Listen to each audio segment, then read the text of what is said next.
Story 1. The Knocking Tree. Hosted by you/Sleep Shivers. There's a tree that knocks at my bedroom window. Not taps, not scratches, knocks. 3 short, deliberate thuds. Like a person trying to get my attention. I first noticed it 2 months ago, right after we moved into this house tucked against the edge of the woods. At first, I thought it was just branches in the wind, but it only happens at night, and always in the same pattern. Thud, thud, thud. We don't have neighbors on this side, just the forest. The tree closest to my window is a tall, brittle-looking birch that leans slightly toward the house. Its branches don't reach my window, not even close. I measured. I went outside the first night it happened, flashlight in hand, half asleep and barefoot. Nothing touched the wall. No branch came near. I told my wife, Jess, the next morning, and she smiled like I'd told her about a weird dream. It's probably an animal, she said. Maybe a raccoon tossing nuts or something. Raccoons knock, I asked. She shrugged and went back to unpacking boxes. The knocking came again the next night. I sat up and stared into the dark, my heart hammering in my chest. I didn't move, just listened. Thud, thud, thud. I got up again, slower this time. My bare feet hesitated on the cold floor. I didn't want to look out the window, but I forced myself to do it. There was nothing there. It kept happening, always the same. Between midnight and 3 a.m., 3 knocks at the window. No wind, no rain, just silence, then the knocking. I stopped going outside. I just lay there, eyes open, staring at the ceiling until it passed. I even started recording it on my phone, but whenever I played it back, there was nothing, just static or silence. I didn't tell Jess again until the 4th night. Her face changed that time. She didn't laugh it off. She just said, maybe it's just the house settling, and rolled over. But houses don't settle like that. And last night, I saw something. I was lying in bed, my phone clutched in both hands, recording again, just in case. The knock came, 3 short hits, louder than ever. Thud, thud, thud. I shot up and turned my head to the window, so fast it made me dizzy. This time I saw movement, just a flash. A dark shape slipping past the edge of the glass, as if it knew I was watching. I jumped out of bed and yanked the curtain aside. I half expected some kind of trick, like a bird or a squirrel retreating up the side of the house. But there was nothing. No wind, no tree limb, no animal scuttling away. Just that same pale birch standing about 10 feet from the house, still and silent, like it was listening. I couldn't sleep after that. Just didn't wake up, and I didn't bother trying to explain it to her again. Instead, I stayed up, watching the window. At some point, I must have nodded off. This morning, when I stepped out onto the lawn, I noticed something strange about the birch. On its trunk, near the base, were 3 deep horizontal grooves. Fresh ones, like someone had scraped a knife across it 3 times. I bent closer. The bark was peeled back slightly, curling like dried skin. Inside the gashes, something dark had seeped out, like sap mixed with soil. I touched it. It was damp, warmer than it should have been. That was enough for me.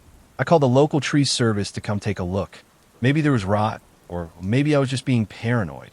Either way, I didn't want that thing so close to the house anymore. The guy came by in the afternoon. His name was Daniel. Looked like he'd been doing this for decades. Weathered face, faded flannel.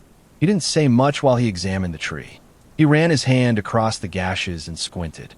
They looked back at me. You said this showed up overnight? He asked. Yeah. Is it some kind of animal? He didn't answer. Instead, he walked around the tree slowly, nodding to himself. Strange growth pattern, he muttered. Didn't notice it before. What do you mean? He stood back and pointed to the tree's lean. That birch? It's grown at an angle. Toward your house. That's not natural. Birch trees usually grow straight unless something bends them. So what bent it? He didn't answer that, either. Daniel said he'd be back the next morning with a chainsaw. He didn't want to risk cutting it down alone without checking local regulations. Jess wasn't thrilled about it. She liked the tree. Thought it gave the backyard character. That night, I couldn't sleep again. The knocking came at 2:14 a.m. I watched the digital clock flip just before it happened. Thud, thud, thud. But this time, it wasn't at the window. It came from the wall. 3 knocks, farther to the left, closer to the floor. It was still outside, I could tell, but definitely not the glass anymore. I sat up, heart racing. My eyes flicked to the window, then to the wall, then the floor. I even leaned down to press my ear against the wooden boards. Nothing. Not a sound. Then, almost as if on cue, the house creaked loudly in the opposite direction. A settling noise, Jess would have said, but it sounded more like a shift, like something adjusting its weight. I didn't sleep. I sat there, blanket around my shoulders, eyes wide, until the first light crept in through the curtains. When I finally stepped outside, I half expected the tree to be gone. But no, it was there, tall and silent. Only now, the grooves were deeper, like something had clawed through the bark with more force. The cuts weren't just wider, they were darker, blackened, like burned wood. Daniel didn't show up that morning. By noon, I called him. No answer. Left a voicemail. By 4 p.m., I called again. Still nothing. Jess was in the kitchen when I mentioned it. She looked up from her coffee and gave me a look. Maybe he forgot. No, I said. He was serious about coming back. She gave a half smile. Maybe the tree wants to stay. Il sert de here. What? Why would you say that? She shrugged. Just joking. But something about her tone didn't sound like a joke. I went back outside, stood beneath the tree. It loomed over me in a way I hadn't noticed before. Its top branches were curling in, not out, not upward, toward the house. I circled it again, just like Daniel had. When I got to the back, I noticed something new. Footprints. Just one pair, leading to the tree from the forest. Bare feet, deep, sunken, and facing the house. The footprints stopped just behind the birch. It didn't lead away. No return path. Like someone had walked out of the woods, barefoot, and disappeared into the tree. I crouched beside them. The indentations were clear despite the soft moss. Toes, heels, arches, real feet, human. I took photos with my phone, but somehow they looked wrong, blurred, like the prints were already fading. I decided to follow the direction they'd come from. The woods were quiet that day, unusually so. No bird song, no wind rustling the leaves, just the crunch of dry twigs beneath my sneakers. I walked maybe 50 feet into the trees before I found it. A small clearing. Dead center stood another birch, larger, older. Its trunk was split at the base, hollowed out like something had eaten through it from within. The inside was black. Not burnt, just black. Like a void. I don't know what compelled me, but I stepped closer. Something about it felt familiar. Like déjà vu, but like I'd been there as a child. I leaned in, squinting, trying to see deeper inside the hollow. A whisper touched my ear. It wasn't wind. It wasn't a voice, exactly, more like a thought planted directly into my head. Come closer. I bolted. I didn't stop running until I hit the lawn. The normal world crashed back into place around me. Birds chirping, a dog barking somewhere down the road. It felt fake, like a scene drop in a play. That night, the knocking didn't come. But I didn't sleep. I kept the lights on and a chair pushed against the door. I didn't even bother pretending to rest. Jess asked me what was wrong in the morning. I told her I thought something was in the woods. She laughed and told me I needed a break from spooky podcasts.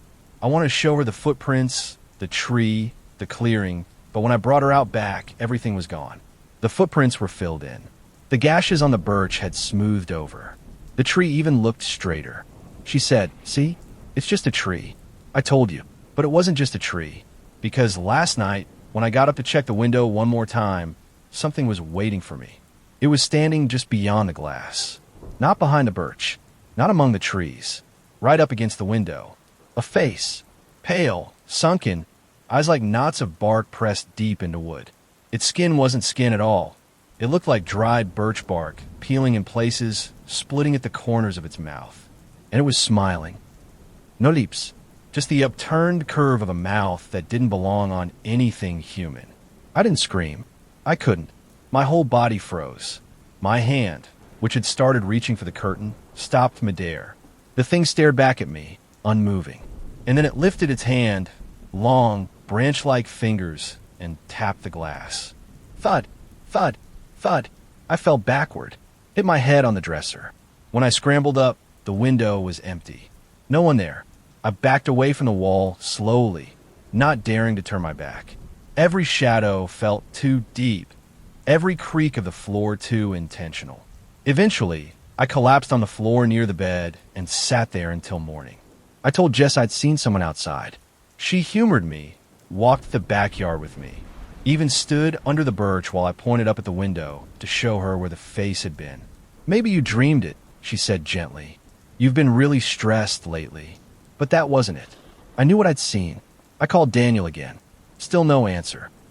So I drove to the address listed on his website. His wife answered the door, eyes red and tired. She said he went missing 2 nights ago, the day after he visited our house. He said he had a job out by the old forest line, she whispered. Didn't say where. I told her about our tree and how he'd planned to cut it down. She paled. "You should leave that tree alone," she said. "You should leave the whole place alone."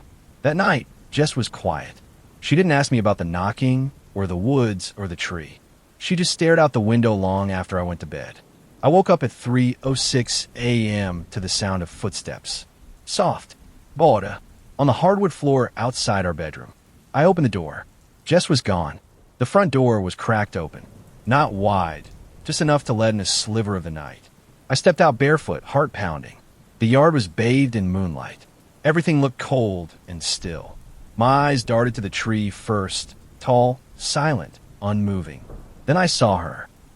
Jess was standing at its base, one hand resting on the trunk, her head tilted upward like she was listening to something. She was barefoot, wearing only her nightgown. I ran toward her, shouting her name. She didn't react. When I reached her, I grabbed her shoulder and turned her around. Her eyes were wide, pupils huge, and her lips were moving, but no sound came out. I shook her gently. "Jess, hey, what are you doing out here?" She blinked. Once, then again. "I had to go," she whispered. It called me. A chill ran through me. "What do you mean it called you?" She looked past me, toward the woods. "It's hungry." That's when I noticed something new. Roots. The tree's roots had surfaced, curling along the soil like fingers. One of them had coiled around Jess's ankle. I bent to pull it free, but it tightened, dragging her slightly closer to the trunk. No, I muttered, yanking at it. The bark was like iron, rough and unyielding. It didn't break. It didn't even budge. I wrapped my arms around her and pulled. She screamed, her voice raw and terrified, and that seemed to jolt her back to herself. We both fell backward into grass. The root recoiled, retreating like a snake.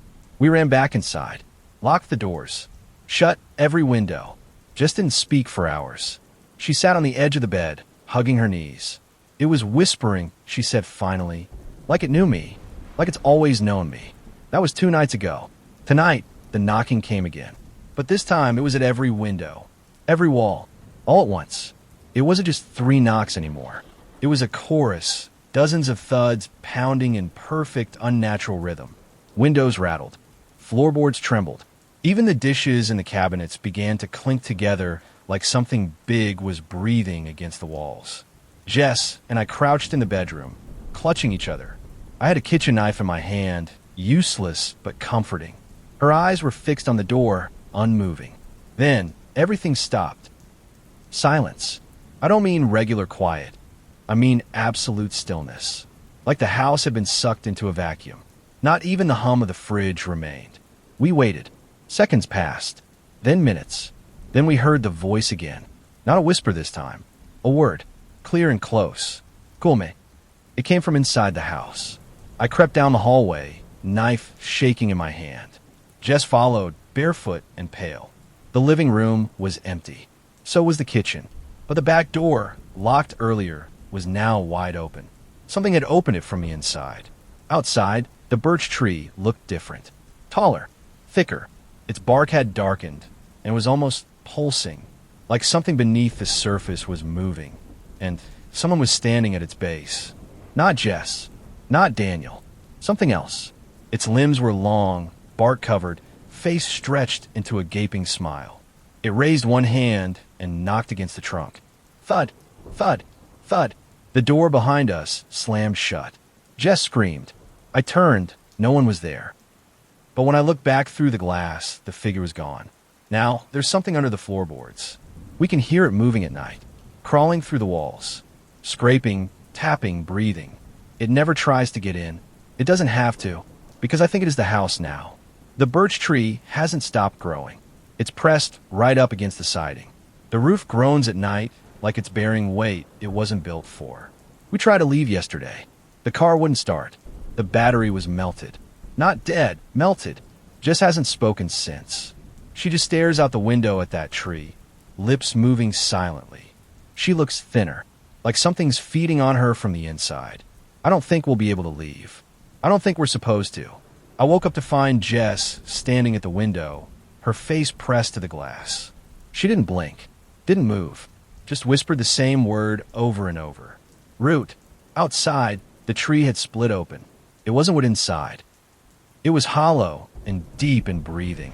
There are footprints leading from our front door to the forest now. Bare feet. Mine.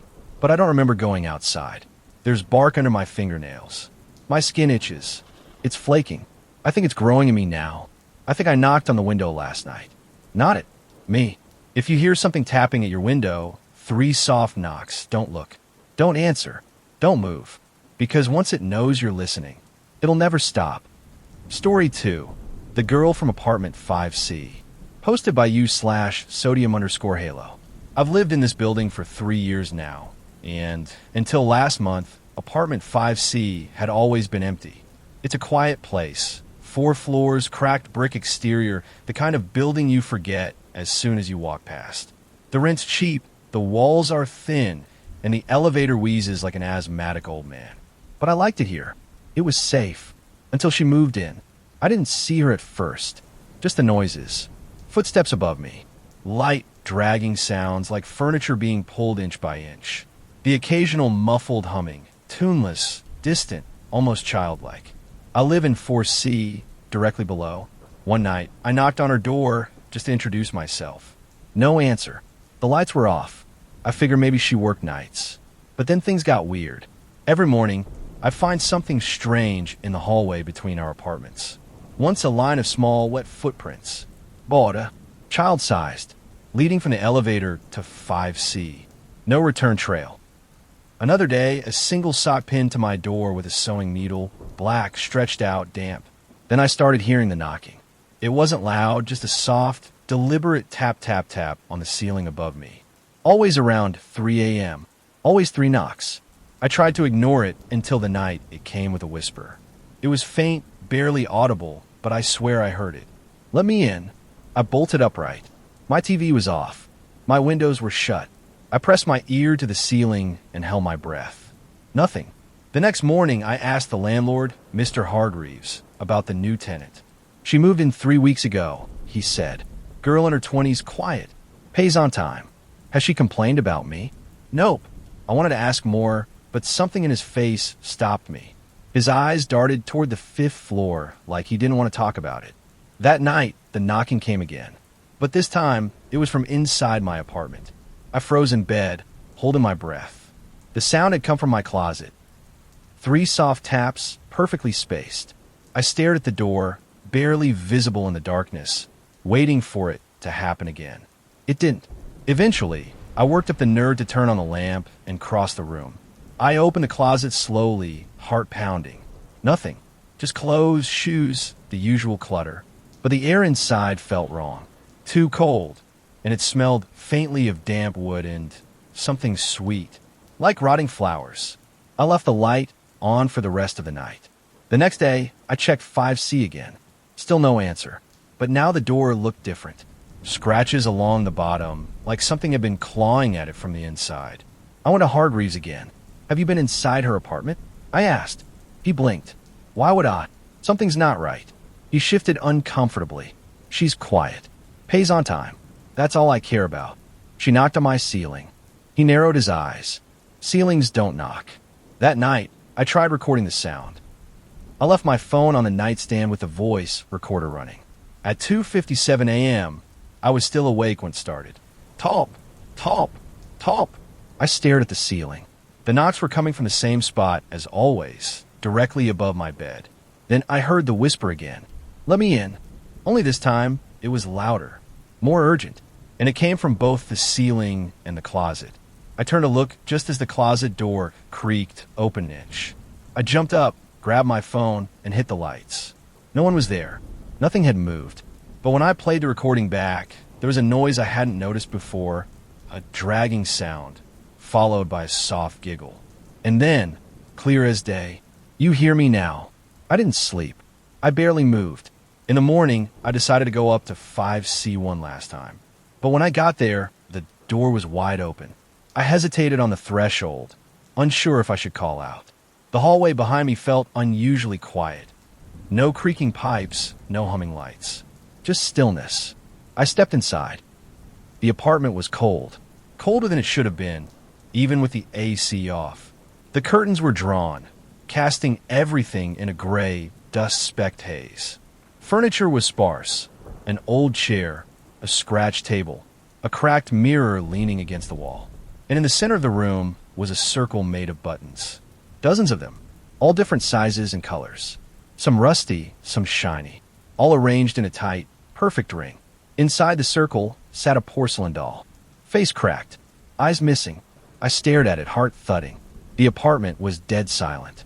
No sign of the girl. No clothes. No food. No photos.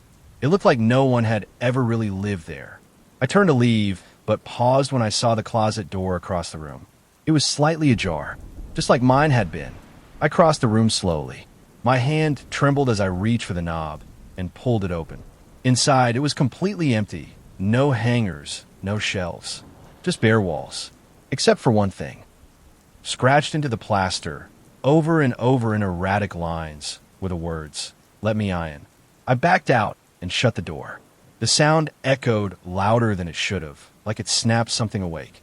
The doll inside the button circle had fallen over, but I hadn't touched it. I turned and bolted. Didn't look back. I slammed my own apartment door shut and locked it, heart racing, lungs tight. Later that night, I went to delete the audio recording from my phone, but it was gone, replaced with something else. A new file, timestamped 3:03 a.m. Its name, "You Open the Door.mp3." I didn't press play. I couldn't. That night, I stayed awake again. And at exactly 3 a.m., the knocking came back. Only this time, it wasn't on the ceiling. It was on my bedroom door. I stared at the door, not breathing. 3 knocks. Not loud, not frantic, just calm, patient. Top, top, top. My phone buzzed on the nightstand. A text from a number I didn't recognize. "Let me in. I'm so cold." I dropped the phone, backed up to the far wall, and stood there, watching the door. It didn't open. Nothing moved. But then I heard something crawl away. Not footsteps, scraping. Fingernails dragging along wood. Then silence. I didn't sleep. The next morning, I had enough. I packed a bag, got dressed, and made for the elevator. As I reached the end of the hall, I passed 5C. The door was shut again. No scratches. No buttons circle. Like nothing had ever happened. I rode the elevator down to the lobby and found Mr. Hargreaves sorting mail behind the desk. "I'm leaving," I told him. "Something's wrong here. That girl in 5C, she's not right." He looked up confused. "What girl?" "The one in 5C. The one you said pays on time." He frowned. "Kid, apartment 5CS been vacant for over a year." My mouth went dry. "That's not possible." I went inside. "I saw. You couldn't have. I have the only key." He held it up, a tarnished brass thing hanging on a labeled ring. I left the building shaking, bag in hand, and booked a hotel across town. That night, there were no knocks. No whispers. I slept for the first time in weeks. But in the morning, something was waiting at the foot of my hotel bed. A button. Small, white, and wet. I checked out immediately. I stayed with a friend the next few nights, never sleeping in the same place twice. I thought I could shake it. That maybe I'd imagined it all. Lack of sleep, stress, whatever. But last night, I came home, just to grab some things. The hallway was quiet. 5CS door was open again. Inside, something had changed. The walls were covered with mirrors. Dozens of them. Some cracked, all facing the same way, toward the closet. The mirrors showed everything. Me standing in the doorway, the doll still in its button circle, and something else just barely out of view. A shadow, shifting between reflections. It didn't move normally. It flickered like static in water. I stepped inside, not by choice. My body moved on its own like my limbs weren't mine. I crossed the room slowly, watching my reflection distort in every mirror. Some showed me with no eyes, some with a mouth stretched too wide, and some didn't show me at all. The doll was facing me again. I swear it hadn't been a moment ago. Its cracked porcelain face stared straight into mine. I tried to ignore it. I turned to the closet, still shut. I put my hand on the doorknob. From behind me, I heard a whisper, so close it felt like breath in my ear. Closer. I whipped around. Nothing there, but the mirrors were wrong again. In the reflection behind me, a girl stood at my back, hair over her face, long, wet, like she'd just come in from the rain. Her arms hung loosely at her sides. Her fingers were too long, and her feet weren't touching the floor. I turned, nothing. Looked back at the mirror. She was closer. I ran. I didn't stop until I was back in my apartment. Door bolted, windows shut. The knocking started again almost immediately. Not on the door, not on the ceiling. From inside the walls. I pressed my ear against the drywall between my place and 5C. Something moved behind it. Something big. My lights flickered. When they came back on, the button was on my floor again. Different this time, black, jagged, and warm to the touch. I threw it down the garbage chute. It came back the next night, sitting in the middle of my kitchen table. I don't know what it wants, but it's not just her anymore. Something followed me from that apartment, and it doesn't like being ignored. I've stopped sleeping altogether. Every time I close my eyes, I hear her. Whispers just behind my ear. Footsteps pacing the ceiling. The sound of long fingernails brushing across my bedsheets. I moved the bed away from the wall. Didn't help.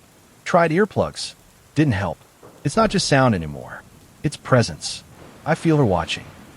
Sometimes when I pass mirrors, my reflection lags behind by half a second. Sometimes it doesn't move at all.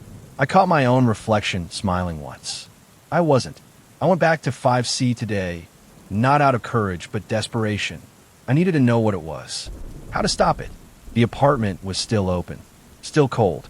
Still full of mirrors. But this time, the doll was gone. I checked the closet.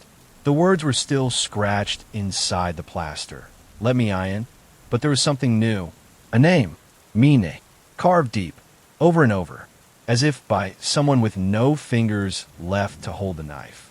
I backed out, heart thundering. As I turned to leave, I saw a mirror near the door had changed. It wasn't reflecting the room anymore. It showed my bedroom, right down to the creases in my sheets. As I stared, something began to move within the reflection. The closet door in that image creaked open. A girl stepped out. Same tangled hair. Same crooked smile. She tilted her head. I ran, back to my apartment. Slammed the door. But when I looked down, I saw a trail of small, wet footprints leading from my front door to my bedroom. I didn't leave the building again.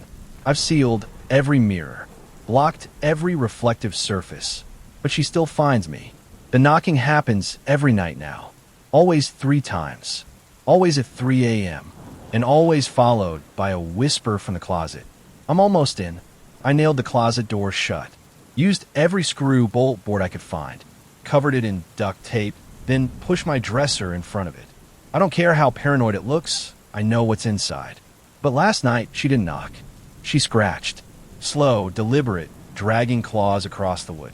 For hours. My ears bled from the tension. At 3:33 a.m., it stopped. And then I heard her breathe. Not from behind the closet.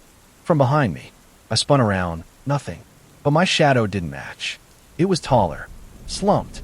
And its head turned a second after mine. I stayed in the corner until sunrise. This morning, I found the button again.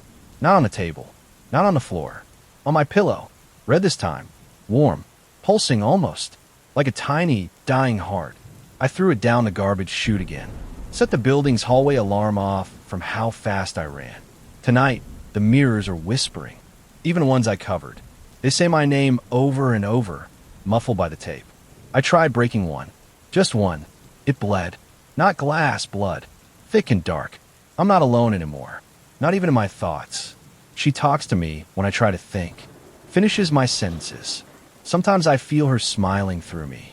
The landlord stopped answering my calls. The neighbors don't make eye contact anymore.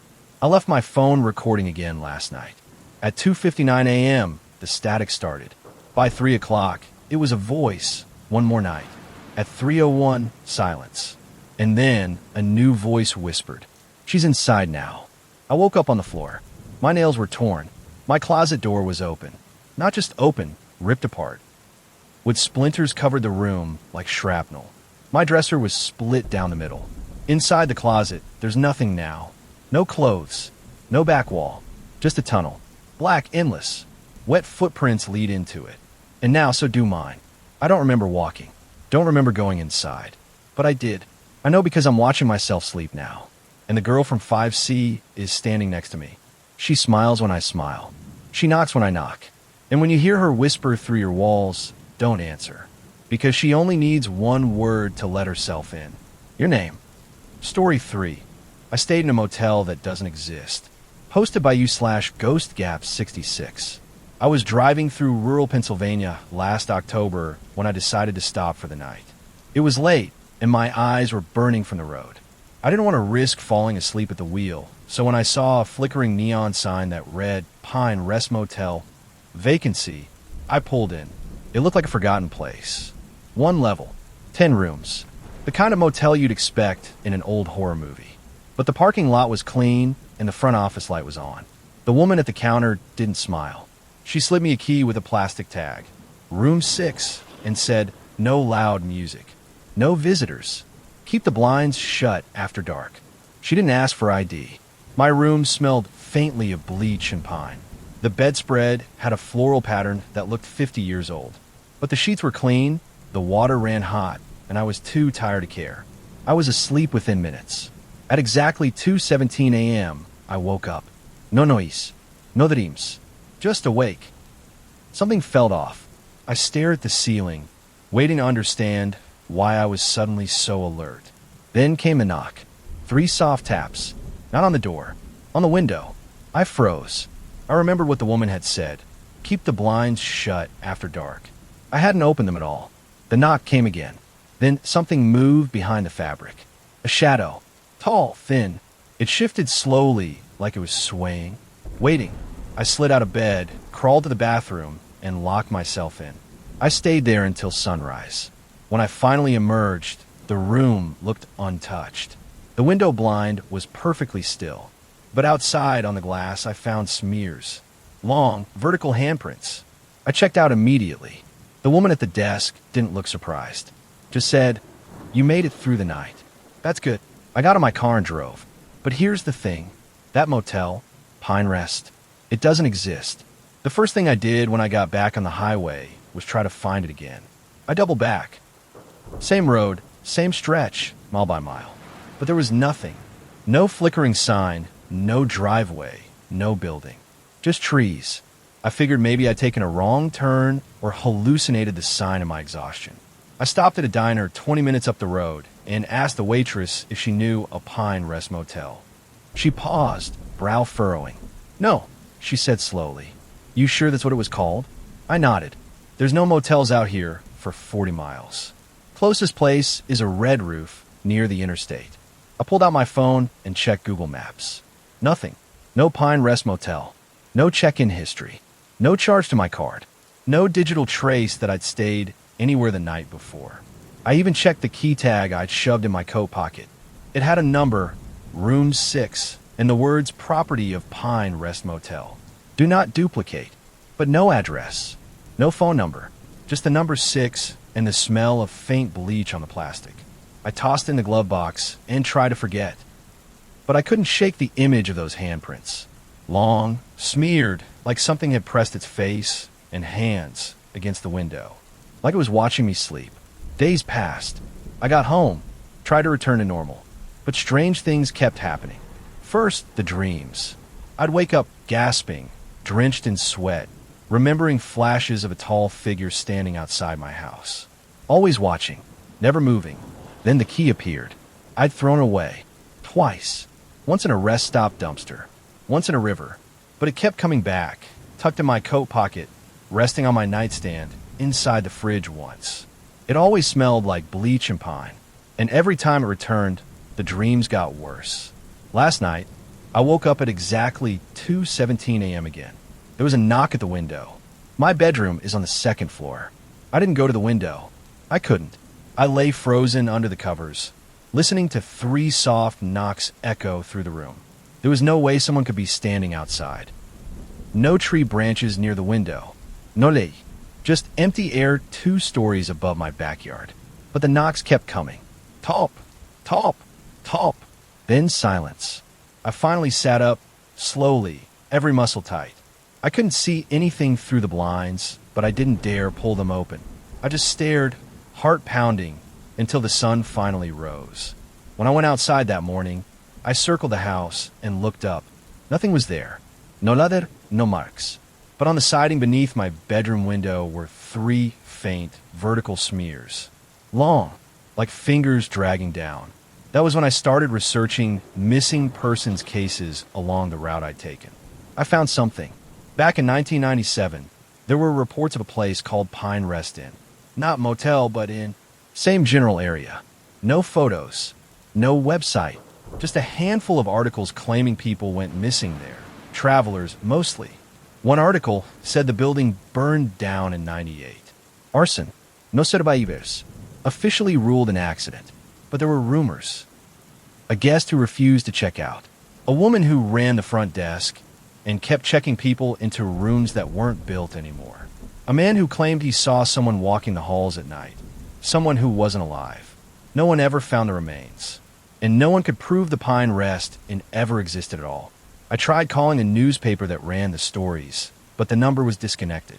The journalist's name led nowhere. No linkage, no social. I even drove the same route again, hoping, against my better judgment, to find it. Just trees. Just silence. But that night, I came home to find the motel key resting on my pillow. Room 6. The tag was cracked, like it had been burned. I didn't sleep that night. I sat on the edge of the bed, staring at the key, turning it over in my hands, feeling the warped plastic edges where the heat had bubbled the surface. It was heavier now, warmer, almost alive. At 2:17 a.m., I heard again. 3 knocks, this time from the hallway. I got up, heart racing, and crept toward the bedroom door. Every floorboard creaked under my feet. I didn't turn on the lights. I didn't want whatever it was to know I was coming. I pressed my ear to the door. Silence. Then, just as I started to breathe, click, the sound of my front door unlocking. I rushed out. The living room was empty, doors still bolted. But on the floor, just inside the entrance, was a long, damp footprint. Borda. Human. It trailed toward the stairs. I grabbed the key off my pillow and hurled it into the garbage can. Poured coffee grounds over it. Slammed the lid shut. 5 minutes later, the lights flickered, and it was back on the nightstand. Still damp. Still warm. I finally called someone. My friend Alex, who's always been the rational one. I told him everything. He didn't laugh. He didn't mock me. He said, "Don't go back to sleep." What? Ever since you stayed there, you've been waking up at the same time. That's not insomnia. That's a pattern. I asked him what he thought it meant. He paused. Maybe you never left that motel. The line went dead. I checked the key again. Room 6. But the label had changed. Now it read, "Check back iron." I didn't sleep. I couldn't. My house didn't feel like mine anymore. The shadows in the hallway seemed longer. The air was too still. I kept seeing things out of the corner of my eye, shapes that vanished when I turned my head. And at 2:17 a.m., like always, the knocks came. But this time, they were on every window. 3 at once. Top, top, top. Then silence. And then the voices started. Not loud, not clear, just murmurs behind the walls. The kind of sound you feel in your chest more than you hear with your ears. I don't remember falling asleep, but I woke up the next morning to the sound of the shower running. I live alone. I walked slowly toward the bathroom, heart slamming against my ribs. Steam curled out from under the door. The handle was wet. I opened it. Empty. The mirror was fogged, and someone had written in the condensation, "We miss you." That afternoon, I drove to the library and dug through old archives. I found one blurry photo of Pine Rest Inn taken before the fire, and in the corner, half visible through a window, was a shadow. Tall, thin, watching. I printed the photo, When I got home, the power was out, but my phone buzzed. New voicemail. No number. Just static. And beneath it, one whispered word. Return. I started packing. I didn't know what else to do. Every hour that passed, I felt less real. My reflection lagged behind. My voice echoed before I spoke. The world around me was thinning. And when I opened my suitcase, the motel key was sitting neatly inside. Tag burned black. Room 6. Check back in. I drove all night. Didn't know where I was going, just followed that same stretch of highway where I'd first seen the neon sign. For hours, nothing but trees, fog, and the steady rhythm of the road beneath my tires. Then, sometime around 2 a.m., my headlights flickered, and there it was. The sign. Pine Rest Motel, vacancy. Glowing steady now. No flique. The parking lot looked exactly the same. Empty, quiet, surrounded by forest too thick for sound to escape. I pulled in, heart-pounding, hand slick on the wheel. I don't know what I expected. Maybe closure. Maybe proof I wasn't losing my mind. The front office light was on. I stepped inside. The woman behind the counter hadn't aged a day. Same blank expression. Same pale hands folded on the desk. "You're back," she said. I opened my mouth to speak, but nothing came out. She slid a new key across the counter. Room 6. The tag read, "Final stay, do not disturb." I hesitated, but my feet moved anyway. Down the corridor, past the same sagging potted plants, same humming light above the ice machine. Everything was exactly as I remembered. Room 6 waited for me. Inside, the air smelled like bleach and pine, but the room had changed. The bed was gone, so were the walls. The floor stretched into blackness. No ceiling, no corners. Just an endless motel room folding into itself. At the center stood a tall, faceless figure, waiting. I stepped in, still holding the key. The door slammed shut behind me, and then I was falling through the floor, through memories that weren't mine, through endless empty rooms all labeled 6. I think I screamed, but no sound came out. Only the feeling of unchecking from something I never meant to check into. I woke up back in my car, parked outside a gas station I didn't recognize. Morning sun burning through the windshield. My throat dry, my hands shaking, but the motel was gone. No sign, no road, just highway behind me, pine trees on either side. Had I dreamed it? Was any of it real? I opened the glove box. The key was gone, but in its place sat a folded note. Checked out. Thanks for staying. No signature. No logo. Just that, written in crooked, childlike handwriting.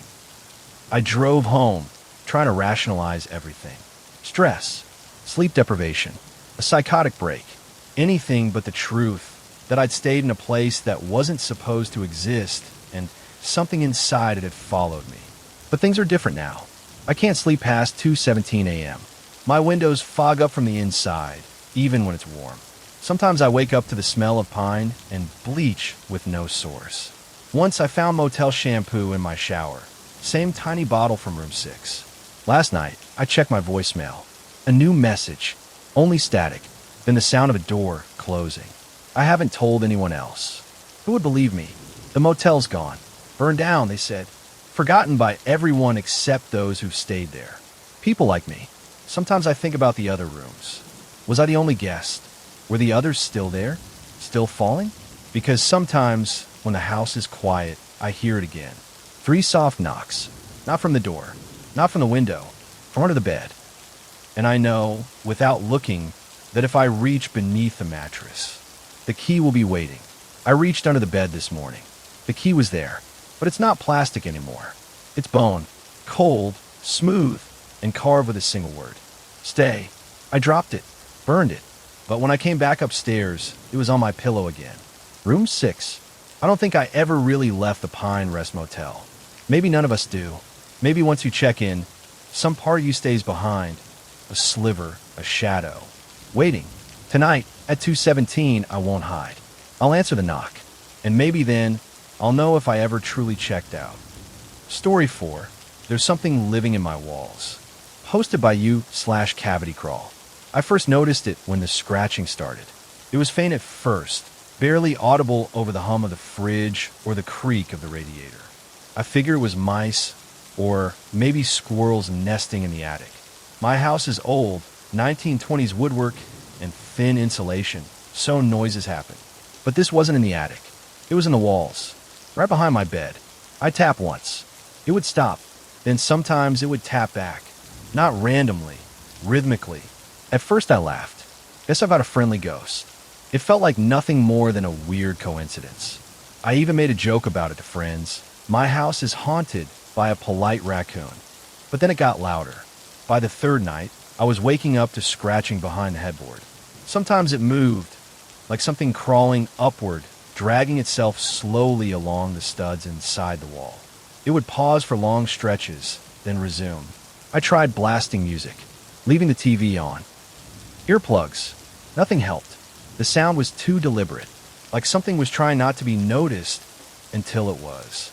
I finally decided to open the wall. It was a Sunday. I moved the bed aside and pulled out my tools. It wasn't hard, just some plaster and lath. As I pried the section away, dust rained out into the room.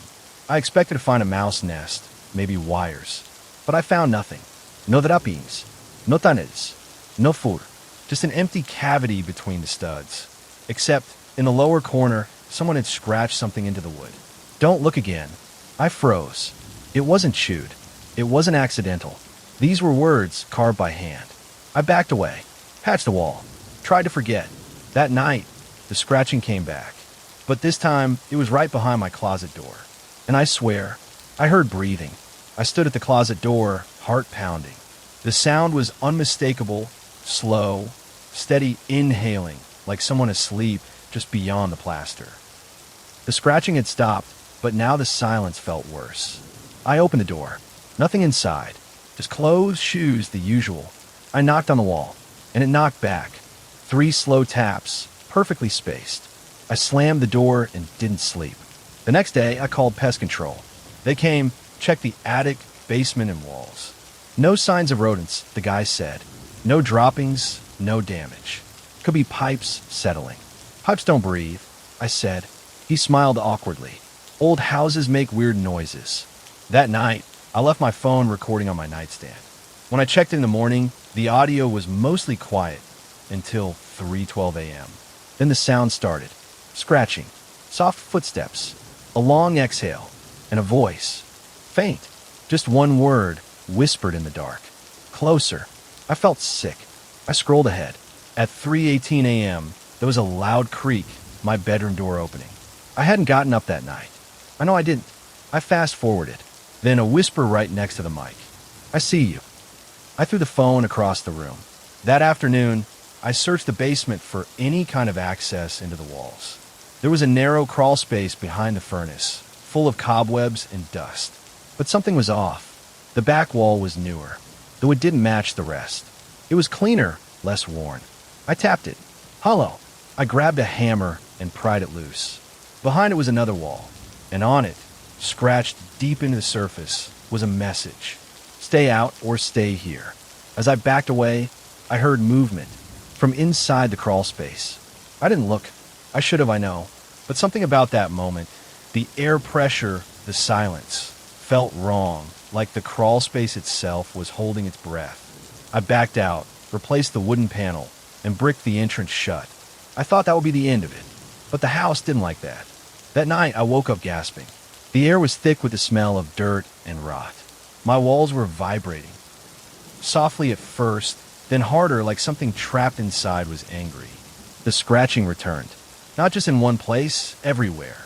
Behind every wall, under the floorboards, inside the ceiling. A frantic, skittering noise, like claws on old wood. And then the whispers started again. This time, more than one voice. Let me out. You shouldn't have sealed it. We're still here. I huddled in bed, blanket clutched to my chest, staring at the walls.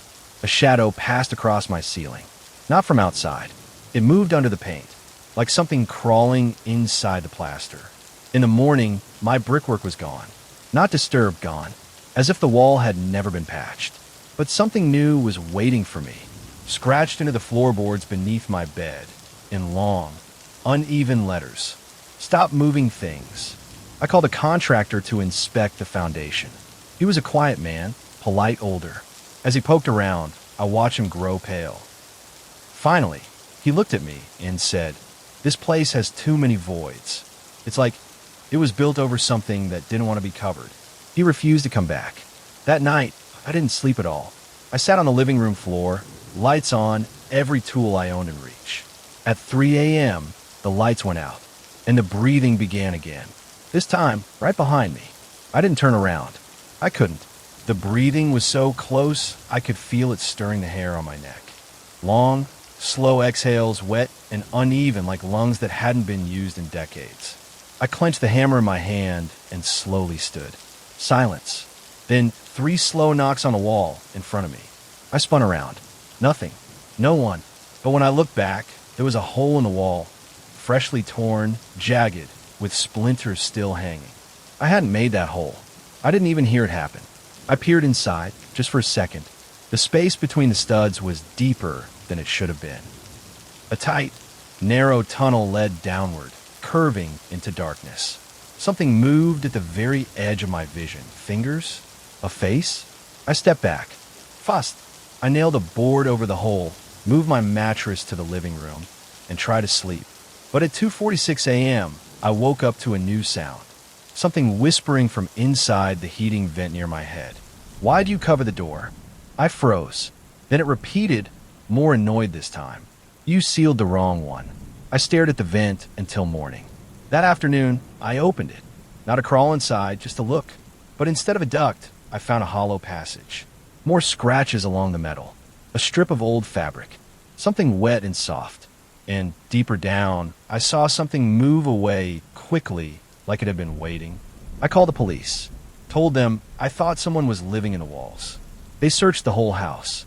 Nothing. They even made a joke. Well, if they're in there, they're paying great rent. But that night, the voices came back. Dozens of them now. Some angry. Some weeping. And one voice low and calm said, "You don't live here anymore." I started sleeping with the lights on. Didn't matter. The shadows came anyway. They stretched wrong, curved around corners they shouldn't, slithered over surfaces without light to cast them. I watched one crawl from under the fridge and vanish into the wall near the bathroom. My home wasn't mine anymore. Every time I walked into a room, I felt watched. Not the someone's behind you kind of watched. It was more intimate, like the house itself was breathing, thinking, waiting for something. One night, I heard scratching in the hallway and followed it. There was a small square seam in the wall I'd never noticed before, behind a painting that had always hung crooked. I removed the painting. Behind it was a door. Not a room door. A small one. About 4 feet high.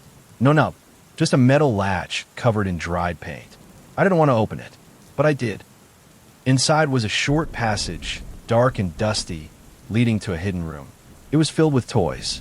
Old, broken ones. Dolls' missing eyes. Wooden blocks with teeth marks. Crayon drawings on the walls, some depicting the house. Others showing shapes in the walls with long arms and hollow faces. In the center sat a rocking chair. It rocked once when I entered, then stopped. I backed out slowly, shut the small door, and pushed a dresser in front of it. That night, I dreamed of crawling. Endless crawling through narrow tunnels while whispers guided me. When I woke up, my knees and elbows were scraped raw, and under my fingernails was dust and old paint. Like I'd been somewhere inside. But I hadn't left my bed. Had I? The bruises started showing up next. Long, finger-shaped ones around my ankles. Scratches across my shoulders, too high up to reach. I started photographing them. I needed proof for myself, for someone. Anyone. But the photos always came out wrong. Blurred. Distorted. As if something interfered the moment I tapped the shutter. I set up cameras. Motion sensors. Baby monitors. Anything I could buy overnight. The next day, every device was dead. Batteries drained. Memory wiped. Except for one recording. 3 seconds of black screen and audio static. Right before the file cuts off, a voice whispers. Deeper. I stopped sleeping. I started hearing things even when I was out. A scratching sound beneath restaurant booths. Whispers in bathroom walls. I'd press my ear to them, heart racing, and sometimes I'd hear my name. I went to stay at a hotel, just for one night. When I woke up, there was dust on the floor. Footprints, leading from the closet to the bed. and carved into the inside of the nightstand drawer. You live in the walls now, too. I came back home because I didn't know what else to do. My house was quiet at first. Still. Too still. But that night, the drywall cracked open in my hallway. Just a hairline split at first, then wider, peeling apart slowly like lips. Behind it, in the dark, something blinked. Not eyes. Not exactly. Just movement. Watching. I tried to run, but the floor beneath me was soft. Breathing. I heard dozens of voices say the same thing at once. Stay. I don't think I'm entirely in my house anymore. It looks the same. My furniture, my windows, my door. But the angles are wrong. The shadows fall where they shouldn't. Doors lead to rooms I've never seen. The mirror in my hallway reflects places I haven't stood. And the walls breathe louder now.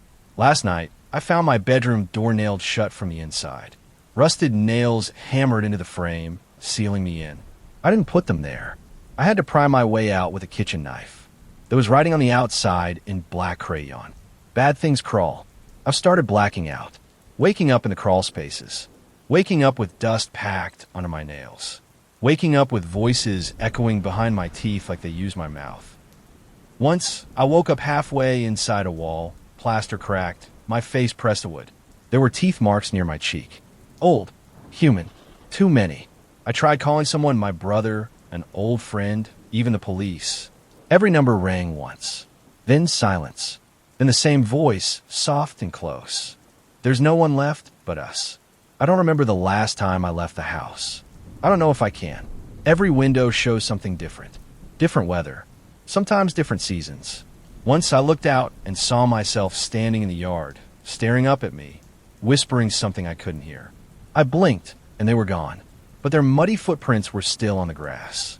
Tonight, the walls opened on their own. No sound, just crumbling. Inside, it wasn't dark anymore. It was lit by flickering yellow bulbs strung along the wooden beams, stretching deep into the bones of the house. And something was waiting just around the bend. I don't think they want me to visit. I think they want me to stay. The walls are open now. All of them. They breathe louder than I do. They know I'm here. Or maybe I was here. I can't tell anymore. I crawled in tonight. Not because I wanted to, because I had to. I followed the yellow bulbs down a narrow shaft. I passed rooms. Hundreds, each with a bed, a mirror, and someone whispering to the floor. Some looked like me. Some were me. At the end of the tunnel was a mirror. Cracked. I looked into it. My reflection smiled. I didn't. It whispered, "Now you're home." And behind me, the walls closed. Story 6, The Man Who Comes After Midnight. Hosted by you, /doorbell312. I live in a quiet neighborhood. Middle of nowhere, cul-de-sac kind of quiet. Nothing ever happens here until last Tuesday when someone rang my doorbell at 3:08 a.m. I didn't answer. Who would? I watched through the peephole instead. Nobody was there. I checked the camera footage the next morning. The bell rang. The light flicked on, but the porch was empty. Not even bugs flying past. I figured it was a glitch. But the next night, it happened again. 3:08 a.m. exactly. Ding dong. Again, I checked. No one. This time, the footage was corrupted. Black screen for 5 seconds, then normal again.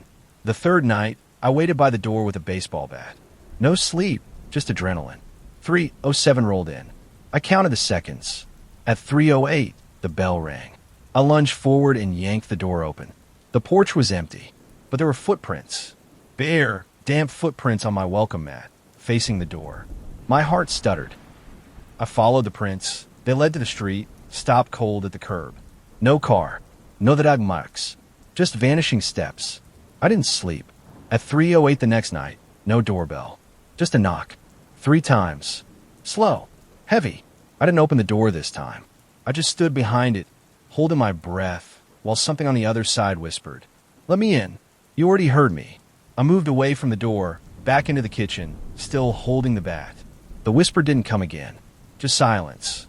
And then the sound of my porch creaking like someone was pacing across the boards. I stayed up until daylight. When I checked the camera footage, I expected another blackout. But no, it worked this time. I watched as the bell rang at 3:08 a.m., even though no one stood there. But right before the knock, the camera shifted tilted like something pulled it down and stared directly into the lens. And in the darkness, just before it cut out again, I saw an eye. Too wide, too close, unblinking. I called the police, told them someone was harassing me. They sent a cruiser. The officer was polite, checked around, found nothing. Said to keep the lights on and call again if it happened. I didn't feel safe. The next night, I didn't wait by the door. I locked every window, turned every light on, and stayed in my bedroom with a bat and my phone. At 3:08, my doorbell rang. Then the knock. Then a second knock. But this one came from my bedroom wall. Not the door. The wall. I stood frozen. Another knock, this time from the closet. I flung it open. Nothing inside. But the smell, wet earth and old iron, poured out like fog. And on the back wall, written in dripping black letters. You looked away. I didn't sleep at all after that. I sat on the edge of my bed, staring at the closet. I scrubbed the writing off the next morning, but it kept bleeding through. Even when I painted over it, the words slowly reappeared, like they were beneath the surface, etched into the house itself. I tried staying somewhere else. Booked a motel on the other side of town. No forwarding address. Paid cash. But that night, at exactly 3:08 a.m., someone knocked on the motel door. Not the doorbell this time, just 3 slow, heavy knocks. I sat there not breathing. Then the whisper came through the door again. You know what time it is? The next morning, the receptionist said I'd left my door open. I hadn't. My key card was still in my pocket. And on the motel room mirror, written backward in condensation. No doors keep me out. I drove back home, unsure what to do. Burn the place down? Move out? But somehow, I knew it wouldn't matter. This wasn't about where I lived. It was about me. At 3:08 that night, no knock came. No doorbell. No whisper. I started to relax until I heard the front door unlock. I had locked it. I know I did. Footsteps creaked across the living room floor. Then the TV turned on by itself. Static. Then silence. Then a voice, my voice, saying, "He's inside now." I turned off the TV and checked the locks again. Deadbolt still engaged. Chain untouched. But the air in the house felt wrong. Heavier, colder. Like someone had left a freezer open. I walked from room to room with my bat, flipping on every light. Nothing. No broken windows. No signs of entry. But still I felt watched. Followed. I stood in front of a mirror. I looked pale. Not quite like myself. And then behind me, I saw movement. I spun around. No one there. While I looked back at the mirror, I noticed something worse. My reflection blinked out of sync. The next night, I nailed the windows shut. Blocked the doors with furniture. Even set up motion detectors in the hallway. At 3:08 a.m., everything went off at once. Sirens. Lights. Shaking. I watched from the bedroom monitor as the living room camera twitched, then turned slowly, on its own, toward the hallway. A tall shape stood just outside the frame. No features. No face. Just long, wet footprints leading away from where it stood. And across the ceiling. I turned off the monitor. That's when I heard it in my room. Not a knock. Not a whisper. Breathing. Right above me. I didn't look up. I didn't move. Not until sunrise. When I did finally look, the ceiling was normal. Except for one handprint in the dust. Larger than any hand I've ever seen. Pointing down. At me. The handprint was gone by the time I got my phone. Just a smear of dust left behind. I tried taking pictures anyway of everything. The closet wall, the mirror, the ceilings. But in each one, something was wrong. Light distorted around corners. Furniture seemed slightly shifted. And in every third or fourth photo, there was a shadow. Thin, vertical, just at the edge of the frame. Like someone was standing just out of view. I stopped taking photos. But I couldn't stop the time. Every day, I'd watch the clock creep toward 3:08 a.m. dread building like thunder. One night, I stayed in the attic, only one way in, and I bolted it shut from the inside. At 3:08, I heard the door creak anyway, even though I was staring at it. The sound didn't match the room. It echoed, like it was coming from inside my ears. And then he whispered again. This time, not from the door. From behind me. It's not about the door anymore. I swung the bat wildly. Hit air. Fell hard. When I looked up, I saw the attic wall, covered in symbols I'd never seen before. Circles, keys, eyes, all drawn in a sticky, black-red ink that hadn't been there the day before. Underneath, scratched into the wood, "You let me speak." Since then, things have changed. Time skips. I'll blink, and it's suddenly 3:08, even if it was afternoon seconds before. I'll check my phone and see missed calls from numbers I don't know, area codes that don't exist. And once, when I looked in the mirror, it wasn't my face staring back. It was his. It wasn't just a trick of the light. I looked into the mirror, and what looked back wasn't a warped version of me. It was someone else entirely.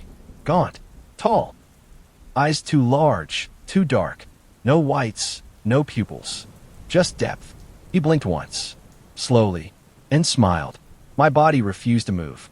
I stood there for what felt like hours, heart hammering, tears running down my cheeks. But the reflection? Calm. Content. He mouthed something. I couldn't hear it, but I read the words. "Now we trade." Then my reflection moved toward the glass, from inside. I turned away, slammed a blanket over the mirror, and left the room. When I came back, the glass was shattered. But there was no mess. No shards. Just a single, perfect hole the size of a hand. I haven't seen my reflection since. Every mirror shows nothing. Not darkness. Just absence. At 3:08 a.m. now, my entire house shifts. It groans like it's alive and stretching. Pictures hang crooked. Clocks spin backward. And no matter where I hide, the knocking finds me. Not always from the door. Sometimes it's the floor. Or inside the walls. Once, I heard it from under my pillow. I don't sleep anymore. Not because I'm scared he'll get me. Because I think, maybe he already did. Last night, I saw myself standing in the yard. But I was inside. And the thing in the yard looked up at my window and waved. I've stopped leaving the house. Not out of fear. Because I'm not sure I exist outside it anymore. Every attempt to drive away leads me in a circle. GPS loops. Roads shift. I'll blink and be back in my driveway. Engine off, headlights facing the porch like I never left. He doesn't knock anymore. He doesn't need to. Now, every 3:08 a.m., I wake up standing. Not lying in bed. Not in the attic or closet. Standing. Usually in front of a mirror. Even if I covered it. Even if I smashed it. And in the mirror, it's him. Mimicking my confusion. Tilting his head the way I do. Blinking a second after me. Like he's still getting the rhythm down. But each night, he gets better. Smoother. More me. I started filming myself while I sleep. Bad idea. At 3:08 a.m., the footage glitches. Not just distortion, duplication. Two of me, overlapping. One asleep. One standing at the foot of the bed, whispering things the mic doesn't catch. Then the camera shuts off by itself. Last night, I found a note under my pillow. Typed, not handwritten. "You're the visitor now. Be polite." I don't remember writing it. But the signature at the bottom said, "Me." The pen used to sign it, still warm. 3:08 a.m. again. But this time no knock. No whisper. Just silence. And then I realized I wasn't in my bed. I was at the door. My hand on the knob. Opening it. On the porch stood me. Same face. Same eyes. But smiling. He said, "Thanks for letting me in." And I said nothing. Because I wasn't in control anymore. Now I'm watching from the mirrors. From the windows.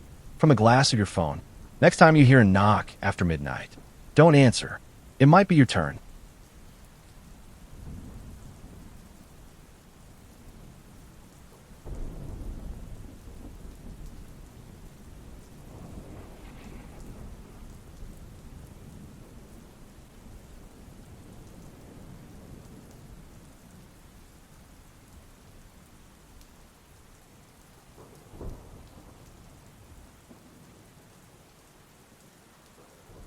Story 5. My reflection moves without me. Posted by you/Glasswalker93. It started on a Tuesday. I was brushing my teeth, staring in the mirror like always. Nothing strange, just my own tired face staring back. But then, as I leaned down to rinse my mouth, I caught it. My reflection didn't move.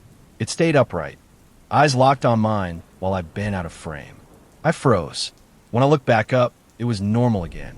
I laughed it off. Lack of sleep. Maybe. A glitch in my brain. But the next night, it happened again. This time while washing my face. I looked down to splash water and felt eyes on me. My reflection was staring, unblinking. It smiled. I didn't. I stumbled back, heart hammering, turned on all the lights, checked the glass for flaws. Nothing. I told myself it was a dream, a moment of confusion. But deep down, I knew better. I started avoiding mirrors, but that only made it worse. Windows, TV screens, even the back of my phone, any surface with a reflection started to feel off. They'd lag by a second, or show me standing completely still when I wasn't. Sometimes they showed me blinking when I knew I hadn't. Once, the reflection waved. I hadn't moved at all. I took a picture, just to prove I wasn't losing it. But in the photo, my reflection wasn't there. Just an empty bathroom, and written on the mirror, barely visible in the glass. Let me catch up. Character count, 2,000. I stopped using mirrors altogether. Brushed my teeth in the dark. Got dressed without looking. I even covered the bathroom mirror with a towel and taped cardboard over it. But reflections are everywhere. I caught it again in the window of a parked car. I was walking past, head down, hoodie on, when I noticed something out of the corner of my eye. My reflection had stopped. I kept walking. It didn't. It stood there, staring at me, expression blank, just a perfect frozen copy. When I turned to face it directly, it snapped back in a sink like nothing happened. But I saw it. I know what I saw. That night, I tried to sleep with the lights on. I woke up at 3:12 a.m. to the sound of something tapping. Not on the window, not the door. From inside the mirror, I peeked under the towel and saw it. My reflection tapping with one finger against the glass. Except it was darker than the room. And it smiled again. Its lips moved, but there was no sound. I grabbed my phone and hit record. When I played it back, the screen was black, but the audio, the audio. Breathing, not mine, and something whispering just under the surface. I'm almost through. The next morning, the towel had been torn down, the cardboard ripped, and the words, "Thank you," were scratched into the mirror's surface from the inside. I started wondering if this reflection, was ever really me at all, or if it had always been something else. Watching, mimicking, waiting for me to slip. I smashed the mirror. Didn't hesitate. Just picked up a wrench and shattered the glass into 1,000 glittering pieces. For a moment, I felt relief. Then every reflective surface in the house went black. TV screen off. My phone dead. Even the microwave's glass looked like obsidian, absorbing light instead of reflecting it. And then, from each surface came a sound. Tapping, in perfect rhythm. I ran outside. No meters, no screens, just sky. But the windows of my neighbors' houses? Dark. And in one of them, I saw it again. My reflection, standing perfectly still in someone else's living room, staring back at me from behind curtain. I backed away, went back home, tried to breathe. When I turned my phone on again, I found a photo in my gallery. I hadn't taken it. It was of me, sleeping, taken from inside my bathroom mirror. I threw the phone out the window. Now every reflective surface in my home is covered. Foil, sheets, duct tape. But it doesn't stop the feeling. That pull. Like something just behind the surface is watching me. Like something's closer now. I started seeing flickers of myself when I blink, quick flashes where my face looks wrong. Too still. Too intentional. Sometimes I hear my own voice whispering things I didn't say. Just once I responded. I whispered, "What do you want?" And my reflection, lips syncing with no sound, mouthed back. To be free. I made a mistake. I looked into water. I was washing dishes, distracted, letting the tap run too long. My eyes drifted to the pool forming in the sink. Crystal clear, mirror still. And there it was. Not me. It looked like me. Same clothes. Same face. But the eyes were too wide. The grin, too sharp. And it winked. My body went cold. I stumbled back, knocking over the dish rack. When I looked again, the water was rippling. Normal. But when I turned around, the bathroom door, closed before, was wide open. And inside, the mirror I'd shattered was whole again. I approached slowly, each step heavier than the last. My reflection was waiting, of course, but wasn't mimicking me anymore. It was waving. Behind it, in the reflection's background, was a place that didn't match my bathroom. It looked like a corridor, tight, windowless, lined with mirrors. Thousands of them, as if it lived there. It pressed its palm against the glass. I watched, heart pounding, as my real palm stayed glued to my side. Then, slowly, its other hand reached backward, grabbed something I couldn't see.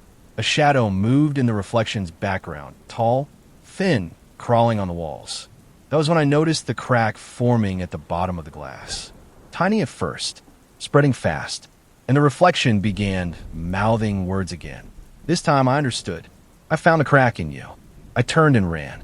The mirror didn't shatter, but the sound it made, it was laughter. I haven't looked at myself in 3 days. Not once. Not even in passing. I unplugged the TV. Covered the laptop. Even the shiny doorknobs are wrapped in cloth. But I still feel it. This presence just beyond the surface. Pacing. Pushing. Learning how to be me. I tried to tell someone. My friend Mara came over. She noticed it immediately. "You look awful," she said. "When was the last time you slept?" I told her everything. The mirror. The voices. The reflection. She didn't laugh. Didn't smile. Just stared at me. Then she asked, "Do you think it's still you?" "What?" "The thing you saw. Maybe it's the version of you that watches, but never gets to live." I told her to stop. But before she left, she looked into the microwave's dark glass and whispered something. When I asked what, she said, "I think it likes me." I haven't heard from her since. Later that night, I found a handprint on the inside of the mirror glass. Clear, 5-fingered, and from the other side. That's when I realized something had changed. My reflection wasn't just mimicking me anymore. It was learning how to replace me. Little behaviors. Habits. I'd walk past a window and see it flicker a gesture I hadn't made yet. Like it was ahead of me. Anticipating. It was rehearsing my life. I used to be afraid of looking in the mirror. Now I'm afraid the next time I do, my reflection will turn around and walk away. Last night, I heard my own voice. Not in my head, not a memory. Out loud. From the hallway. It was humming. A lullaby I haven't thought about in years. My grandmother used to sing it. I crept out of bed, barely breathing. The hum echoed softly through the dark house, drawing me toward the bathroom. The mirror door was open again, even though I'd nailed it shut. Inside, the glass was clean. Too clean. It glowed faintly, pulsing with slow, steady light like a heartbeat. And my reflection? Gone. Not delayed. Not distorted. Gone. I stared at the empty mirror, seeing only the wall behind me. Nothing else. No me. Know it. I backed away, every hair on my body raised. Then I felt breath on my neck. When I spun around, nothing was there, but in the mirror I was back. But just for a second, and I wasn't alone. Behind my reflection stood something tall and warped, skin like stretched cellophane, face flickering with mine. Not mimicking anymore, wearing me. It grinned. I collapsed the mirror again, smashing it to powder. I buried the shards in the backyard, burned my clothes, slept in my car. But this morning my phone lit up. Front camera on. No one touching it. And on the screen, my face. But I wasn't smiling. The image was. It leaned forward close to the lens and mouthed. Almost there. I left town. Didn't pack. Didn't lock up. I just drove. I stayed in cheap motels, avoided mirrors, kept my head down. But the reflection followed. Not visibly, physically. I started hearing footsteps behind mine, perfectly timed. Shadows twitched when I stood still. I unplugged the motel TV, but it turned on at 2:47 a.m. Black screen. My reflection staring back, inches from the glass. It whispered one word. Ready. I smashed the TV with a lamp and ran. I've stopped going inside places. I sleep in my car, cover every window. Still, sometimes I wake up to fog glass and handprints on the inside. I dream of that mirror corridor, walls made of glass, hundreds of me staring blankly. And the thing in the back, taller than all of them, dragging its fingers along the edges. It's not wearing my face anymore. It's wearing everyone's. Mara, my mother, people I don't even recognize. Each night, it gets closer.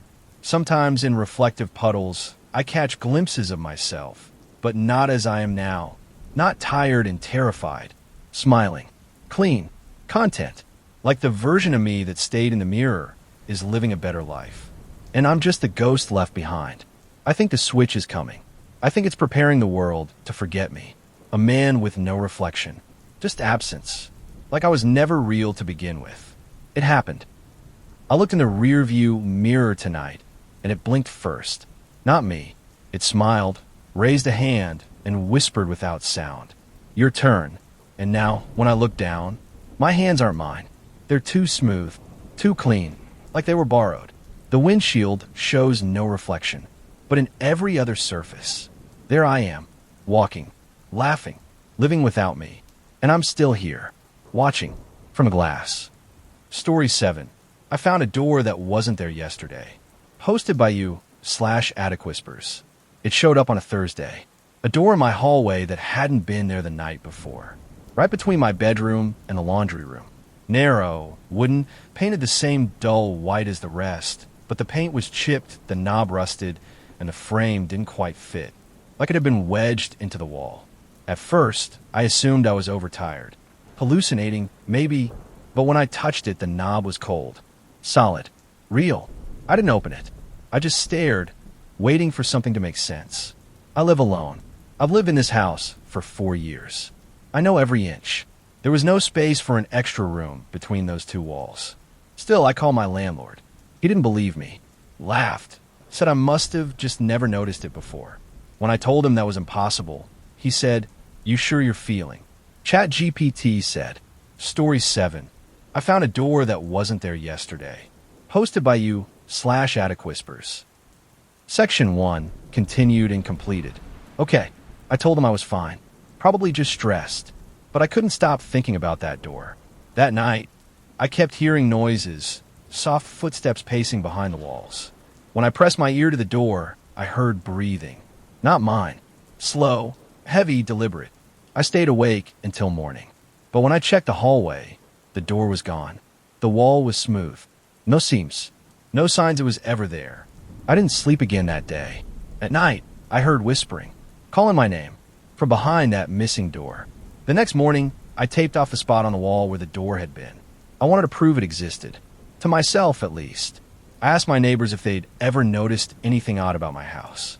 They all said no. One of them joked, "Maybe your place has secret rooms."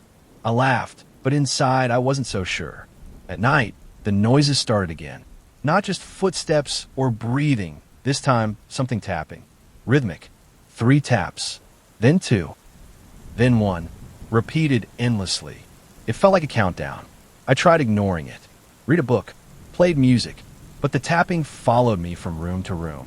One night, I sat on the floor facing the wall, whispering, "Who's there?" The answer came in the taps. 3 taps. 2 taps. 1 tap. Then silence. For hours. I got up to check the wall. And there it was. The door. Again. Except this time it was slightly open. Just a crack. I could see blackness inside. And then, a voice. Soft. Almost a whisper. "Come in." I wanted to run. I wanted to close the door and never look back. But something inside me moved forward. I reached out and pushed it open. The darkness swallowed me. Inside was a narrow hallway, lit only by a faint blue glow coming from the walls themselves. The air smelled damp and cold, like a basement, but cleaner. I walked forward, the floor creaking beneath my feet. The walls were lined with photographs. Old, faded pictures of people I didn't recognize. Some faces were scratched out. Others had their eyes blacked over. At the end of the hall, a small room. Inside, a mirror hung on the wall. I approached it slowly. In the reflection, I saw myself. Only my eyes were empty black holes. Behind me, in the mirror, something was moving. A figure. Tall, thin, watching, waiting. I spun around. Nothing. Just empty hallway. But when I looked back at the mirror, the figure was closer. And it smiled. I stumbled backward, heart pounding, breath catching. The hallway behind me stretched longer than before. The door slammed shut on its own. I was trapped. Panic surged. I pounded on the door. No answer. Just the distant sound of whispering. Soft, unintelligible, but growing louder. The photographs along the walls started to shift.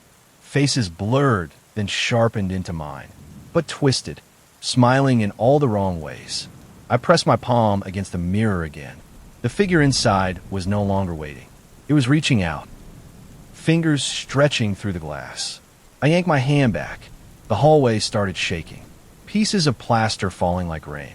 I ran blindly, following the faint blue glow. Behind me, the whispers turned to laughter. Cold, cruel. I didn't stop until I found the door. I threw it open and lunged through. Back in my hallway, but the door was gone again. The wall was solid, and the house was quiet. Too quiet. Days have passed since that night. I haven't seen the door again, but the house feels different. Shadows linger longer than they should. The air hums softly, like it's waiting. Last night, I heard tapping again. 3 taps. 2 taps. 1 tap. From inside the walls. I tried to ignore it, but then I found something. A key. Small, rusty, on my kitchen table. I don't remember putting it there. I tried it on every lock in the house. No fit. Until I got to the basement door. It clicked open. Inside, I found a staircase. Leading down. Deeper than my basement should go.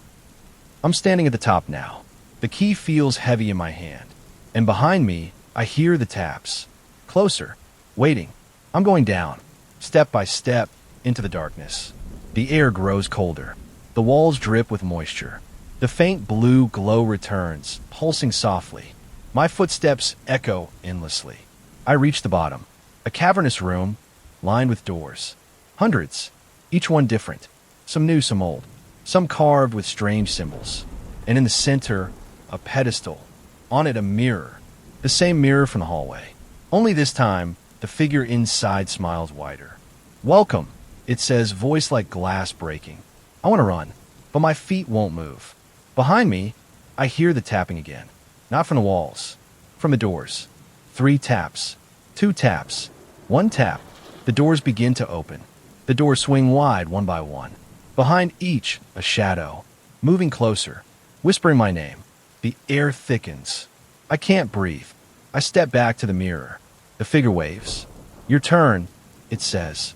I want to scream, but I can't. Suddenly, hands grab me from every direction. Cold, pulling, dragging. Into the mirror.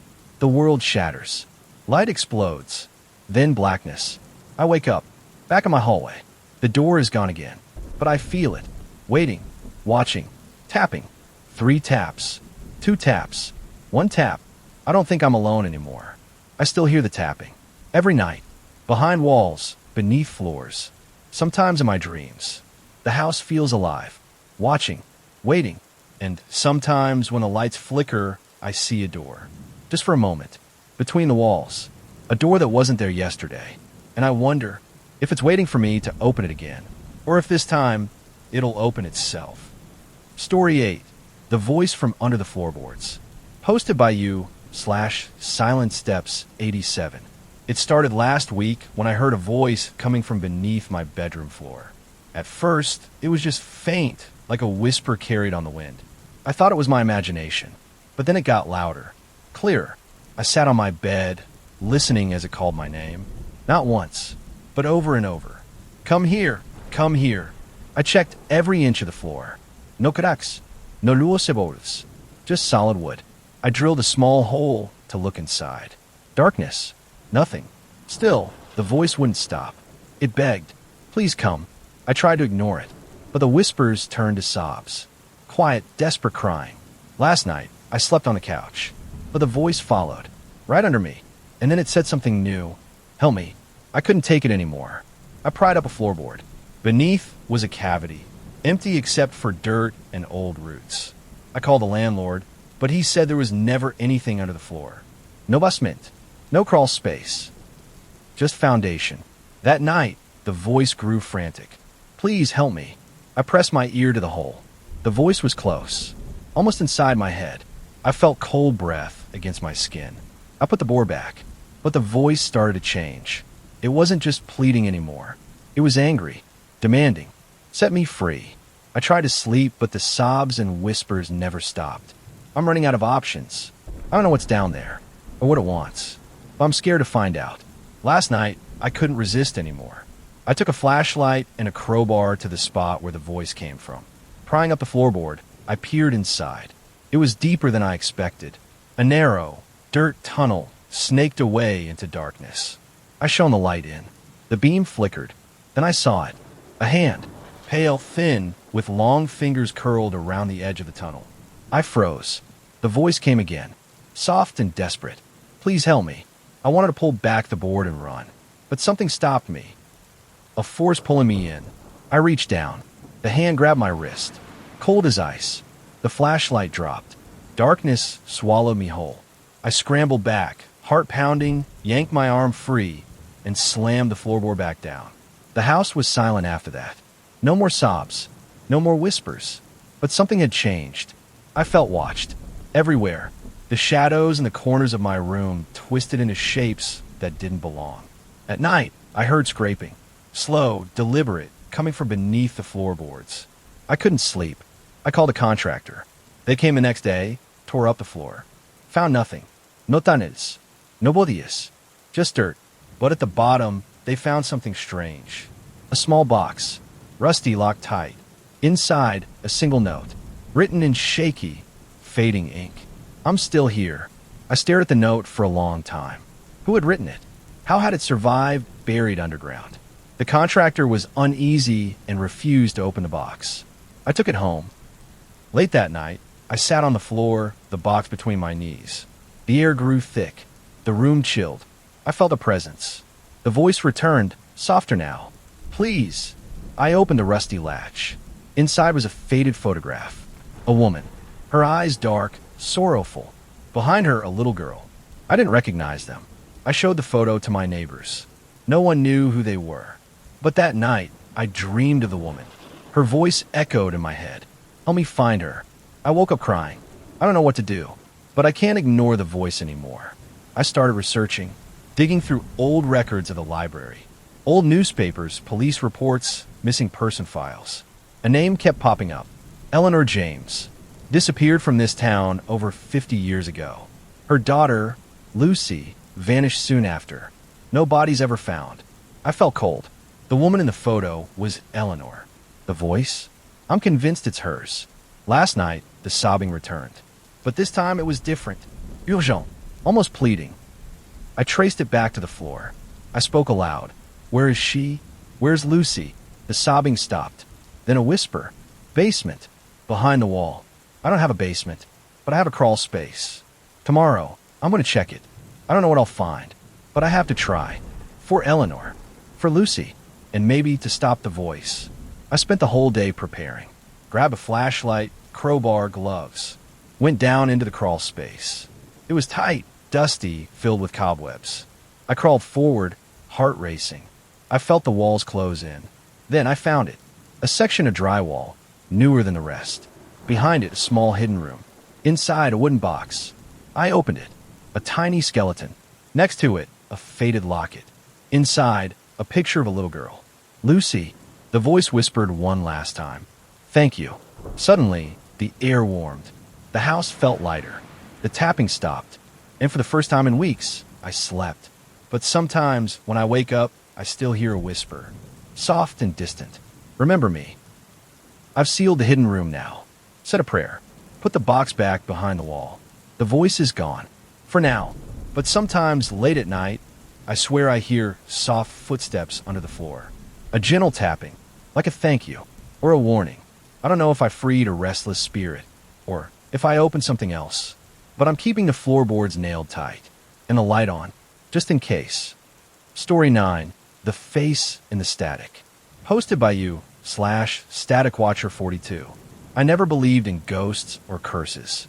But last month, my old TV started acting weird. At first, just static, random bursts of white noise. Then, faint images, blurry faces flickering between channels. At night, the static grew louder. EDC, watching hypnotisil. One night, I saw a face clearly. A man, eyes dark, hollow. He stared right at me. The power cut out. When it came back, the face was gone, but I could still hear him, whispering through the speakers, calling my name. I unplugged the TV, but it didn't stop. The whispers followed me, in the silence, in the static of my phone, in my dreams. And now, I'm afraid to turn anything on, because he's waiting, watching. The first time I heard the voice through my phone, I thought it was a prank, a weird glitch. But then the messages started. Text messages. No sender. Just one word. Look. Whenever I opened my camera app, the screen would flicker. Static waves would blur the image, then a face would appear. The same face. Watching. Every time, I blinked and it was gone. I tried deleting the app. Factory, resetting my phone. Nothing helped. One night, I left the phone in another room. I heard it ring. Silent, shrill. When I picked it up, the screen showed static. The voice whispered again. Look. I mustered courage, switched to the front camera, and saw the face. Closer now. More detailed, but behind it a dark room. With me in it, watching myself sleep. I panicked and threw the phone across the room. The screen shattered, but the static never stopped. In fact, it seemed louder. The voice became clearer. Not just whispers. Words. Sentences. I'm here. I see you. Don't turn away. I covered all the screens in my apartment. No TV. No phone. No computer. But the static followed. In the hum of the refrigerator. In the buzzing of the lights. In the silence between thoughts. One night, I found a tape recorder I didn't own on my doorstep. I pressed play. The static hissed. Then the voice. Clear and calm. Look into the static. I wanted to run, but something made me stay.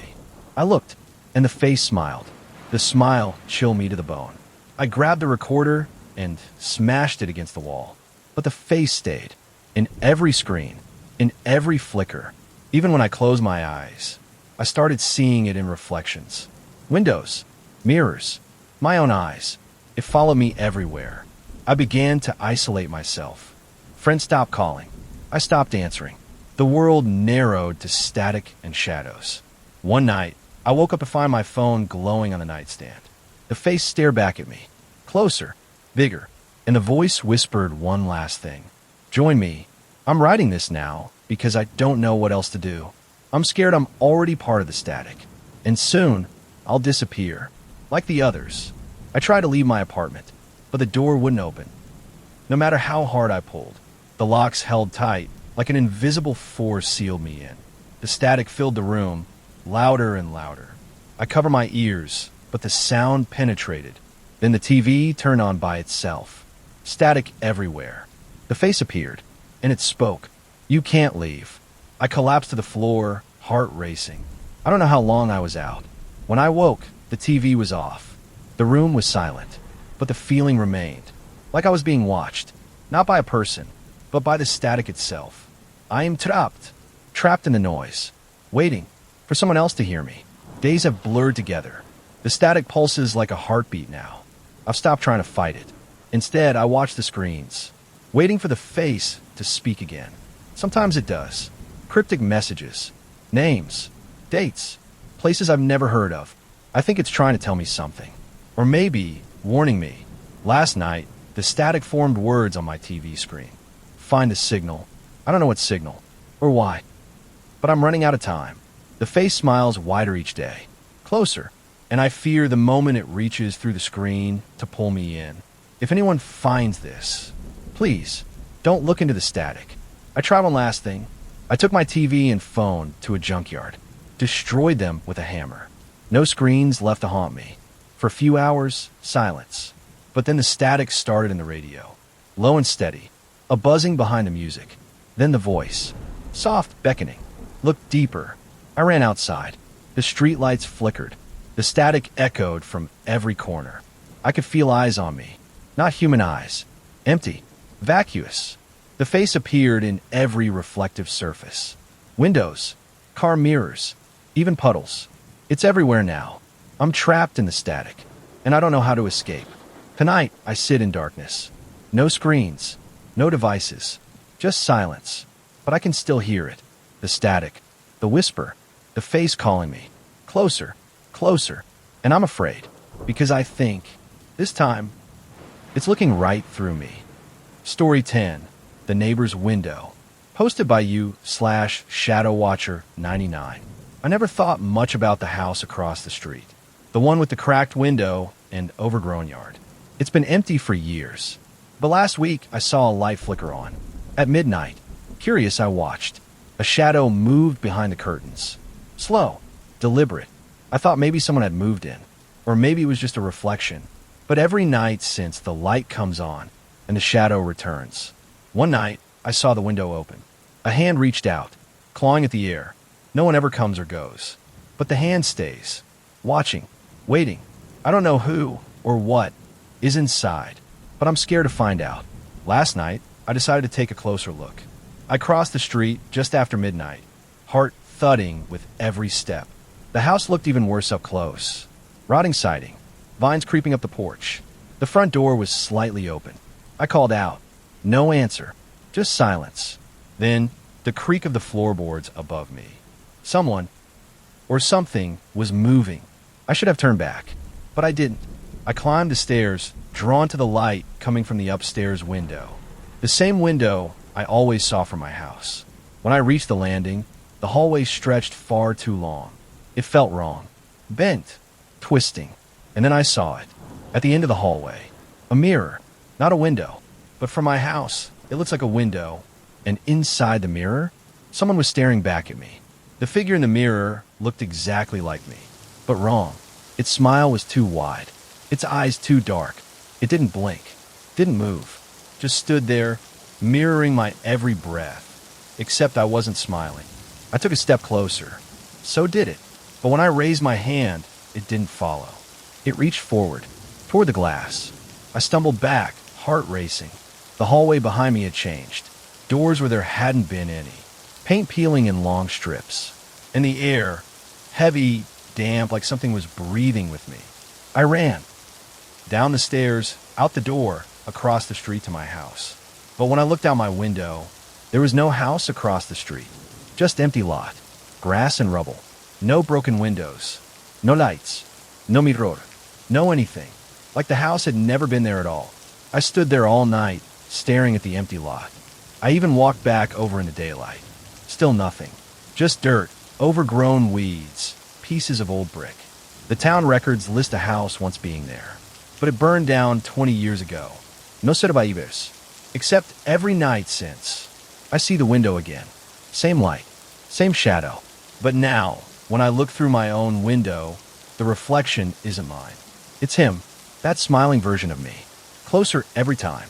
Last night, I closed the blinds. Turned off every light. But I still saw the glow. Coming from inside my house. When I turned around, the window wasn't behind me anymore. The mirror was. Framed in black wood, glowing faintly. And he was there, grinning, waiting. I tried covering the mirror with a sheet. It didn't help. The cloth soaked through within minutes, damp and cold like it had been dipped in water. I threw it out, but when I turned around, the mirror was uncovered again. He was closer this time, right at the surface. His eyes followed me now, even when I wasn't looking directly at him.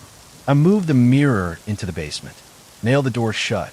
But that night, it was back upstairs, hanging where my living room window should be. I touched the glass. It felt like skin, and he pressed his palm to the other side, matching mine. His mouth moved. No sound, but I knew what he was saying. Let me in. I've stopped looking at it now, but I can feel it watching. I started sleeping in the closet, away from windows, away from mirrors. But the glow always finds me. Even with the door shut, I see it pulsing beneath the crack, soft, cold light. I boarded up the windows, smashed every mirror. Still, that one frame always comes back. Some nights, I hear footsteps pacing in the other room. Not mine. He mimics me, poorly. Too slow, too stiff. Like he's learning. Last night, I found my reflection in a spoon, smiling, even though I wasn't. I dropped it and ran. Now, every reflective surface is dangerous. Even water. I keep my sink covered, but I can still hear him tapping on the glass when I walk past. Like he's getting impatient. And closer. I tried leaving town, packed a bag, and drove until my gas ran out. But no matter how far I went, the mirror came with me. Motel room? There it was, hanging on the wall. Bathroom mirror? Same smile. I smashed them all, but they always returned. I started seeing him in dreams. Or maybe I stopped dreaming and started visiting him. Wandering endless halls filled with mirrors. Each one showing a version of me that wasn't quite right. In one, my mouth didn't move when I spoke. In another, I blinked out of sync. They watched me, studied me, waited. Last night, I woke up to find myself standing in front of the mirror again, hand against the glass. but I don't remember getting out of bed. I don't remember moving. And I don't know which side of the mirror I'm on anymore. I don't leave the room anymore. The mirror follows. No escape. Sometimes I see him walking in my body, wearing my face, waving from across the street, smiling from my window. If you're reading this, don't look too long into your own reflection. Don't trust the light behind the glass. And whatever you do, don't wave back.